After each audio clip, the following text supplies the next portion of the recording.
আচ্ছা, এখানে আমাদেরকে একটা মেথ দিচ্ছে তারা যে 8% চক্রবৃদ্ধির মুনাফার হারে চক্রবৃদ্ধির মূলধন কত বছরে দ্বিগুণ হবে। মানে বলছে এখানে যে 8% কইরা তোমরা 8% করে চক্রবৃদ্ধির মুনাফা মানে হার বাড়বো, ঠিক আছে, প্রতি বছর বৃদ্ধি হবে।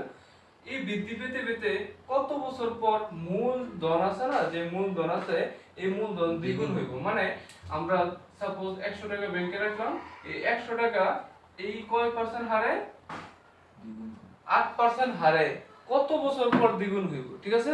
ধরলাম আমরা 10 বছরে এটা টাকা পাইলে 50 টাকা হইলো, ঠিক আছে। 20 বছর ধরলাম 50 টাকা হইলো, মানে 10 বছরে এই টাকার মাত্র 50 টাকা হইছে। তাহলে 20 বছরে কত হইব, মূলধনের সমান হইব। এবং 30 বছরে কত হইব, 150। এবং 40 বছরে কত হইব, 200 টাকা। মানে এই যে 100 টাকা